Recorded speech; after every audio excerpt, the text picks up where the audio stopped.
Alrighty, guys. Ladies and gentle twits. I'm the Bibby, and this is Poet Warriors, and welcome back to another little acting snack, if you will. A little tidbits of the many years of wisdom that we at the Poet Warriors have in the field. This is some knee-up kind of stuff. I got on my funky psychedelic stitch trousers. Let's get weird. My cat wants to be involved. So you know that this is going to be a real knee-up note taker. If you guys are out there taking notes, good for you. And if you're not, maybe it's time to get serious as an actor. Yes, I'm throwing shade at you out there. Today, guys, I'm going to do a little two-parter here, okay? Today we're going to dive into, moving forwards, into some of the main theater practitioners in our craft. And this might be basic information, and I know a lot of us actors out there have studied these people. A lot of people I know for a fact haven't, because in a lot of places in the world where I've studied, it isn't very academically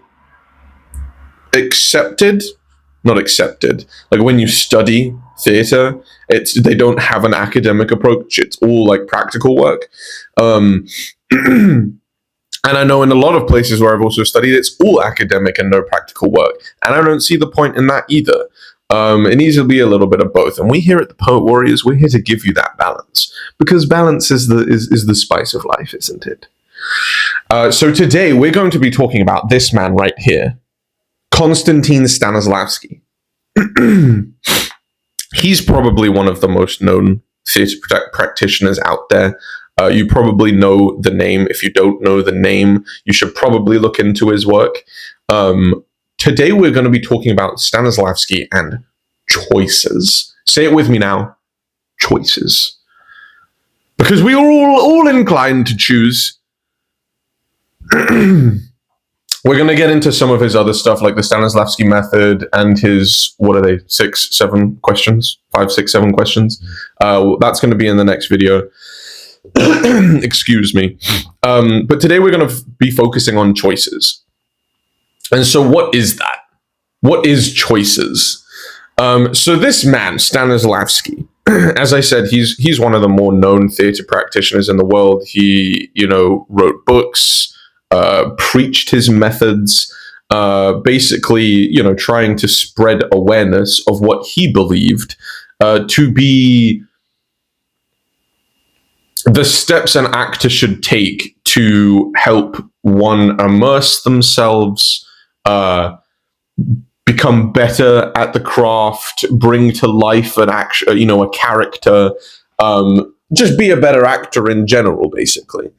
And one of the things that he preached was this method or ideal of choices. He believed, and it absolutely, is relevant in today's society, in today's craft, this point of making choices. Actors should make choices.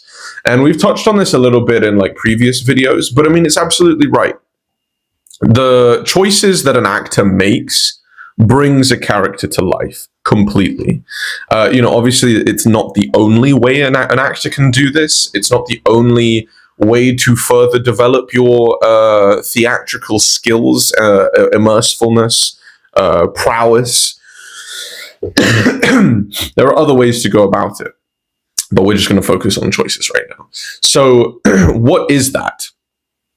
Choices, what he's referring to when Stanislavski preaches choices, take a shot every time I say choices, bro. We'll all be destroyed by the end of this video. It's as simple as that. Choices. I don't really know a synonym of choices. When you're a character on stage, what choices can you take? What actions can you do to further immerse the audience into this role, to help bring this character to life, right? It may be something as simple as slurred speech, a limp, right? It might be something as simple as that. It's these choices, these decisions to add nuances to your characters that further develop them to be indistinguishable from here's a person on stage that I'm watching, here's Mark Antony that I'm watching in Julius Caesar, or here's the Bibby on stage, right? You know, and it does make a difference. It absolutely makes a difference.